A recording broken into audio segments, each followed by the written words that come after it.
Dan RadioStyle. Hope everybody out there's having themselves an amazing day. From Your Faith is Your Fortune, Chapter 18. I just did a video on it recently about the 12 disciples. And the 12 disciples really show us a lot. I mean, there's a lot contained in that whole video. So I've got a link below. But a great idea was actually trying to break down the 12 disciples into smaller little groups. 3 of these guys jumped out at me as kind of the keys to how we need to work with our consciousness, how we need to work at expanding ourselves, how we need to pay attention to what we're doing or how we're interacting with the outer world and the way we believe and see our manifestation unfolding. A lot of us kind of fall in all sorts of different places around this. I think Goddard does an amazing job in this chapter really describing here's the blueprint, as I said, to mastery. Here's the blueprint. Here's how you get better at manifesting. And you study and pay attention to these different areas. And he gives examples of how if you're doing it in a disciple-like fashion or if you're doing it the right way, here's kind of some of the conclusions you come to. And if you're doing it kind of the wrong way, here are some of the conclusions that you come to. So of the 3 that really stuck out, we're going to start with the first one, which was the original Simon. And Simon's lesson to us, or message to us, is what we hear, we allow ourselves to hear, or what we allow ourselves to experience. So what this means to me is I'm trying to manifest something. Maybe I'm trying to manifest a better job, right? And if I'm going out and looking on the internet, and maybe I'm a little older, maybe I'm, in my mid-40s or something, and I'm out looking on the internet, maybe I'm entertaining stories that talk about how as you get older, no one wants to hire you. Or maybe I'm entertaining stories on how I'm wanting to change careers, and maybe I don't have a lot of experience in this particular career, and I'm reading some stuff that's suggesting that, well, without that experience, you'll never make it. If I'm allowing information like that into my consciousness, into my brain, if I'm literally choosing to entertain stories like this, then I'm setting myself up to fail from a consciousness standpoint. I'm actually looking at things that are going to block my consciousness. Now, the converse is true of that. What if I want to look for examples of people that are a little older in their age and have changed careers and talk about how wonderful it is and how it was the greatest and most freeing experience they ever did? Well, that's actually supportive of you making a change or trying to get into an industry that maybe you're a little older for. Maybe you're interested in dating somebody else, right? You've got someone in particular, a specific person, an SP that people frequently call it. Maybe it's an ex. And we want to get back in that relationship so badly. So, do we entertain the fact that maybe we're hopping on their Instagram and we're seeing their friends that they're hanging out with and maybe assuming or trying to figure out what they're doing, maybe assuming that they're dating someone else, maybe assuming there's a third party, maybe noticing there's a third party, maybe we're looking for one because we're afraid that's going to happen? Or do we realize that I create this through my consciousness and that I realize that I'm going to get myself to a place where me and this individual are going to either bump into each other, we're going to have some sort of face-to-face, we're going to have a discussion, they're going to text me something, we're going to begin some sort of conversation and move us in the direction of dating, move us in the direction of hanging out and spending time together, move us in the direction of getting to know each other better. What is it that you're entertaining? What is it that you're looking for in the world? What is it that you've got your ears opened to? That's what Simon's talking about.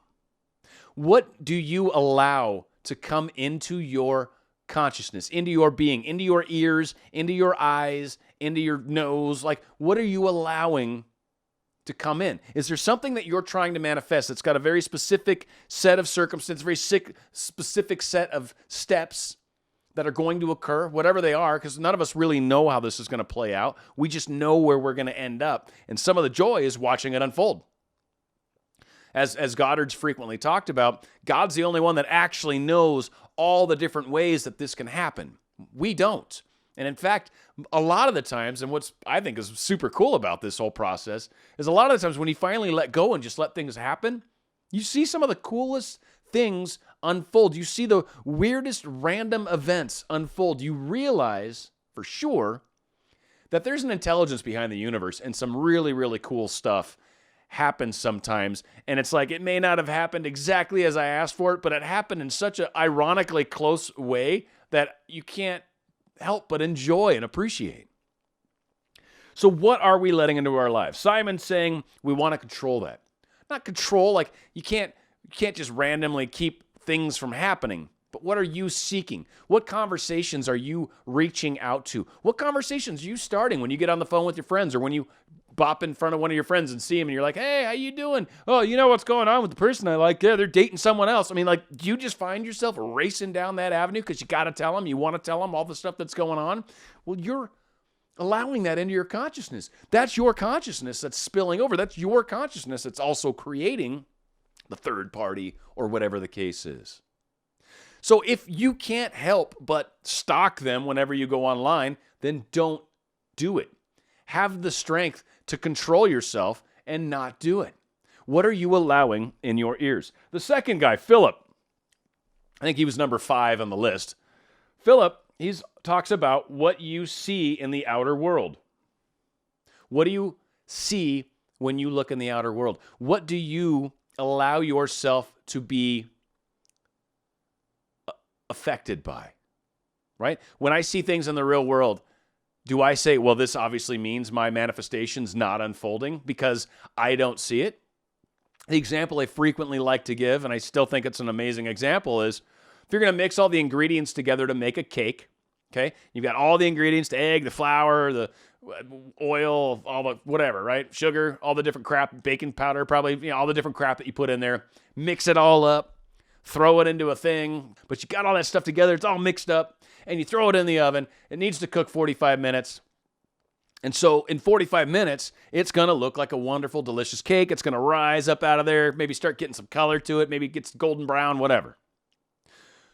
Are you possibly one of those people that pulls it out or opens the door of the oven at 20 minutes, for example, and looks at it and goes, that's not a cake. This isn't working. I've got to start over. Pull the cake out of the oven, put it on the thing, start mixing ingredients again, put it back in the bowl, baking dish thing, throw it back in the oven. Or do you realize that when you look at it, you're like, yeah, my cake's cooking. Yeah, I've got some things that are brewing. Yeah, I'm seeing some interesting little coincidences, finger quotes, out there. I've been thinking a lot of my specific person. Now I'm seeing their name all over the place. Now I'm bumping into people that have their car. Now I'm seeing license plates with their initials. I saw a street sign that had their name on it. Dan RadioStyle was talking about random people, and he said my SP's name. These are all indications that your outer world is in line with your inner world, that you're moving in the direction that you're going, but by no means does this mean you're there yet. Does this mean that you don't have it yet because you don't see it yet? But you see indications that things are on their way. What are you letting in, first off? What are you seeing? What are you noticing? And then 2, are you realizing that this thing is unfolding, that your cake is baking? And maybe it's not ready to eat yet. Maybe when you put the toothpick in it and pull it out, it's still got goop on it. All right, well, it's not ready yet. That's okay. I don't look at that like I'm failing. So again, it's the consciousness. It's the realization that I have this already. I am this already. My cake is baking as we speak. I am producing this job, this opportunity for me to get a new career, or I'm going to have this wonderful opportunity where I bump into somebody that I very much want to meet, or I'm going to create this opportunity where even more abundance, other revenue streams are available to me now, so I've got even more abundance coming my way. When we realize that this is what we are and this is what we're going to, it's very important to remember what we pay attention to in the outer world and what we essentially consider fact. A lot of us look to the outer world and see, it's happening that way. That proves it's not working. No, it doesn't prove that at all. It just proves right now that's not the case. You can make this. You are making this. And that, is, in fact, is the only way these kinds of things are made or manifested. You get the consciousness to the level, and then you start to realize that what you're seeing and experiencing is steps towards that reality, regardless of what it is. Now, this kind of gets into the last guy for me, and he was the 11th technically, and that was Simon of Canaan. And what he talks about, or his little thing, is only hear good news. And really the thing I find with him is it's kind of the, in my mind anyways, the benefit of the doubt person. When I'm trying to create something or manifest something, well, I'm not trying, when I'm manifesting something consciously in my life, when it's unfolding and being created, I realize when I look out and what I see, like even if I see something that doesn't necessarily look like it bodes well, the example I've used before, I was looking to make more income, more wealth from a job. I was working at a mortgage company at the time, and I was a compliance analyst or something horrible. That was a horrible job, but I did it. It was great, and I loved the person I was working with, so that made it a lot more fun for me. But I was in that job for 1 year, and coming up towards the end of it, I could tell they were going to get rid of me. I could just tell. I could tell I was brought on as extra help, and I was running out of stuff to do, and I just saw the writing on the wall. And sure enough, was lucky enough to get rewarded with that. Now, maybe I caused it, maybe I didn't. Doesn't much matter, frankly, because I was trying and working towards manifesting a better life for myself, correct? And in so doing, I put things in motion that required me essentially to no longer work at this particular mortgage company.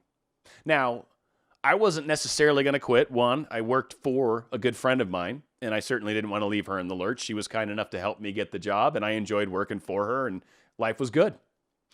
But at the same time, I could see the writing on the wall that things were moving into a direction of change. Ultimately got laid off, immediately started looking for a job, found an amazing job. Within, I think, 3 days, I had reached out to them and already gotten a contact back. And then it was an issue of just interviews. And I think it took about another 3 weeks before I was actually starting the job. So I got the job extremely quickly. This job led to me learning coding, me learning all sorts of stuff. I created some amazing products that are still being used right now. And I haven't worked there in 8 years or something like that. It opened up the entire door for me. It was a big bump in pay when I got the job. So not only did I just get laid off, but I also ended up with a reasonably good, like over 10% raise. It was 15% raise-ish. It's one of those things where you realize that what is happening around you is happening for a reason and is happening to get you towards your goal. Why do I assume that? Because I know that what my consciousness is what I am creating. So what I know when things happen around me, be it good or bad, whatever you want to label it, whatever's happening around me is part of that.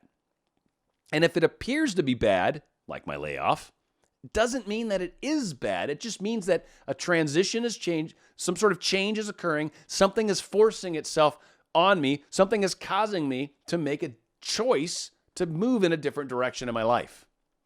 It is going towards what it is that I was manifesting. So what Simon of Canaan's talking about is realizing that, seeing that, understanding the benefit of the doubt, understanding that if something pops up in your world, it's there for a reason. If it doesn't make a lot of sense up front, cool. Hang on to it in your head to a degree and understand that, well, this must be happening for a reason.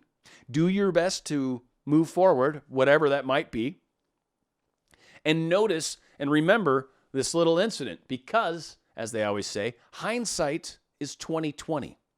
And what you will find as you go through enough of these things, and this is one thing I've majorly learned and one piece of advice I would give to anybody, there's always a way.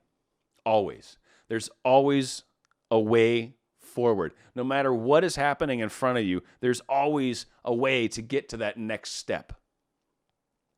It doesn't matter what things appear like. Know that this path is in front of you. And if things seem bleak, it's only because that bleakness is what you need to surpass, or that obstacle you need to realize is nothing more than a figment of your imagination, that this path you're on is taking you to exactly where you want to go. See everything as blessings along the way. That keeps your consciousness in that place of realizing I've already got what I'm here to do. As a lot of people we've talked about is, if you do have something, you're not looking for it. If you do have something, you're not trying to be it. You're not trying to get it. You already have it. But if you're out there looking for things, or if you're out there not believing that what's happening is going, you don't realize that you've got it already. You don't realize that you are it already. And until you make that connection, until you become a master at these 12 ways, 3 of which I've shared, or until you truly pay attention to what these people were here to teach us. Understand that your consciousness is what's doing the creating. Understand that everything that's happening for you is by you, meaning you've created this for yourself. It may look weird. Give it the benefit of the doubt. You may hear some strange things. It's okay. Understand that you're the one that decides what's real, what's not real, and what you're going to believe and not believe. And sometimes you're going to hear things too that you should be open to, because it might be a little bit of advice on where you can look for a job, or where you can meet this person, or where they might be, or some new hobby they're getting into that's interesting to you and you might want to start learning about it. Or maybe some class you should take. Be open to what's showing itself to you. Understand that you're guiding the ship by your consciousness. But what's showing itself around you is there to help you, is there to guide you, and is there to be the projection to kind of show you, here's where I'm at right now. This is what I'm being at this moment. And this is what I'm creating at this moment. Keep your consciousness strong. Keep it going. Keep moving forward. Work on trying to eliminate the doubts to the best of your ability by understanding that everything is happening perfectly. The cake is baking. It's only been in there 30 minutes. It's got a little bit longer to go. The cake is baking. It's going to be delicious and moist and everything that you would ever want in a cake. All these people that hate the fact that I just used that word, I smile. But anyways, one of the biggest keys, Goddard shares it. Your faith is your fortune. Chapter 18, 12 disciples, teaching us a valuable lesson. And yes, it is one of probably the most difficult chapters of his I've read yet. Am I doing justice for it even in this video? Probably not. But these are 3 major key areas. I'm going to grab a couple more of them for another video and see if we can kind of break it into another segment. Because again, these were the ones that always seem to have something in common with themselves, which is how I interact with the outer world. And to me, that's key.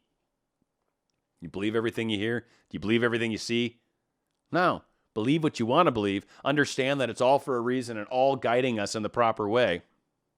And accept that it's okay. It's all part of it. Even if you see something that seems a little weird, 1, assume it's for the best. 2, manifest around it. It's okay. It doesn't matter. Or if it's a third party, that obviously has to end because I'm going to get in another relationship. Or someone's currently got my job. Obviously, they're going to move to another position because that's my job. And I'm going to be doing it. Don't let what it seems like in the outer world affect what's going on in your inner world. Your inner world leads the outer world. So there's a guy working in my position. It's all right. My inner world knows that that guy is going to leave. And guess what? That guy leaves. That's how it works. You have a chance to be tested or to just stick to your guns, whatever. But you have the ability to control the outcome. And a lot of us let the outer stuff sway us. And you're getting it backwards. Cart before the horse. Outer world happens after the inner world. Get the inner world straightened. Don't listen to the outer world as what's so. Look at the outer world as where you're heading as kind of guidance. And even when there's weird things, understand that, okay, this is there right now, but this isn't stopping me. This third party's not going to keep me from getting this job. This person in the position is not going to keep me from getting that position myself. Understand it's not a stopper. It's just information. It's just something, but it's there for a reason. You're the consciousness. This is your world. You're the God of your world. Have your dreams. Make them so. Stick to your guns, and you will find what you're seeking. Dan, RadioStyle.